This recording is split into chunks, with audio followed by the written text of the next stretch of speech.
Namo Fundamental Teacher Shakyamuni Buddha. Namo Fundamental Teacher Shakyamuni Buddha. Namo Fundamental Teacher Shakyamuni Buddha. Today I'm reading the story of the Slinging Stone, retold by Stephen Hillier Levitt. The Buddha who was bringing happiness to people when he was living at a Jetavana monastery, disclosed this story about a certain clever monk and a slingshot. A certain man in Savatthi was skilled in using a slingshot. One day he was listening to Buddha and he became pleased with the law. Becoming very familiar with the teachings of the Buddha, he became ordained, receiving higher ordination, and was admitted among the community of monks. Even though he was admitted in the higher ordination of the monks, yet he was not a monk who was devoted too much to the law, and he did not have much respect for the practice of the law. This monk went one day to take a bath on the bank of the Karavati River with a young novice. Meanwhile, 2 white swans were flying in the sky over them. They saw the 2 swans, and the elder bhikkhu said to the younger one, Shall I put down the swan who is behind by shooting a slinging stone at his eye? The young monk said, How can you put him down? You have no power to put him down by hitting him. Then the elder monk said, Young monk, if you like not only I can hit the swan in the eye on this side, but also on the far side. The young monk thought, He speaks a lie, and he said, If so, then do it. Then the other monk took a small triangular-shaped stone and threw it behind the swan. The stone, making a noise, caught the swan's attention. Hearing the sound, the swan thought there must be a danger. Thinking so, it turned to hear the sound better. Then the monk took a round stone and hit the swan in one eye. The stone went out through the other eye, and the swan fell down screaming at their feet. Thereupon the young monk censured him, saying, You have done a very bad thing. He took him to the Buddha, saying, Sir, this monk has done such a type of bad thing. Then the omnipresent one censured the monk and said, O monks, this man is not only clever in this life with the slingshot, but also was clever in the past too. Then the Buddha told this story of the past. At one time there was a king called Brahmadatta in Benares. Our enlightenment being at the time became the minister to the king. At the same time, the king had an advisor Brahmin who was very, very talkative.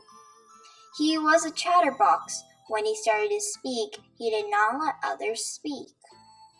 When the king thought, when will I be able to stop the chatter of this man? And he was thinking of ways to stop this unusual talking of the Brahmin. In the meantime, there was a certain crippled man who was very clever in slinging stones.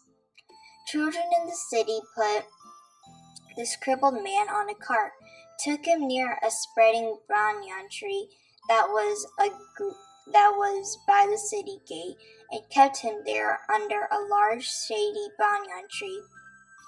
They surrounded him, gave him a little bit of money, and asked him to make elephant forms, horse forms, or something like that in the leaves. The crippled man slung stones over the banyan leaves, and he made lion forms, deer forms, and bird forms. He made various types of forms. All the leaves of the banyan tree now had shapes and gaps in them. When the king was on his way to sport in his pleasure garden, he came to this place. The security people sent the children who surrounded the crippled man away. They fled away here and there as the security people hit them. The cripple was unable to move now, and he lay under the banyan tree.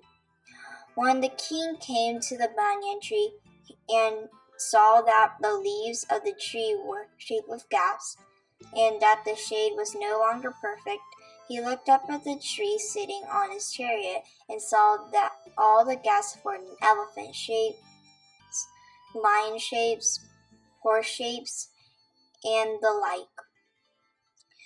He asked who did this. Then the officers of the king searched and found the crippled man.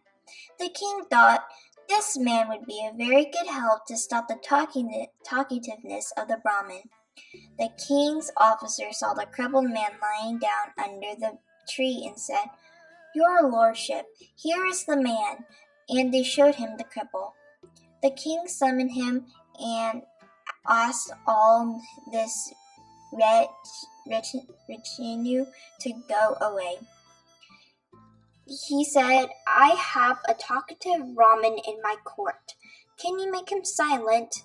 Your lordship, if I can have a measure of dry goat's dung, I can silence him." The king took the crippled man to his palace, and keeping him behind a curtain that had a hole in its middle, he made a seat in front of the curtain on which he might sit the Brahmin, and left the dry goat's dung with the crippled man. When the Brahmin came to the court, he was asked to sit on that chair. The Brahmin began to speak. The Brahmin, without letting anyone else speak, began to talk. The crippled man took the pellets of dry goat's dung one by one and shot them through the hole into the Brahmin's mouth. The Brahmin could not drop them out from the deference to the king, and he swallowed them.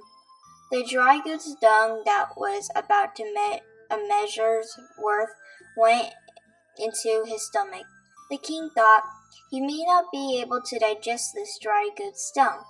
He said, "Hurry up and go home, and bring some leaves of a panyanju tree with you. Grind them and crush them, drink the juice of that, and vomit. Then be in good health." The Brahmin kept his mouth shut from that point on. The king gave presents to the crippled man, thinking, "This man has given me comfort to my ears by making the Brahmin silent." He gave him 4 villages in each of the 4 directions, which produced 100,000 golds per year.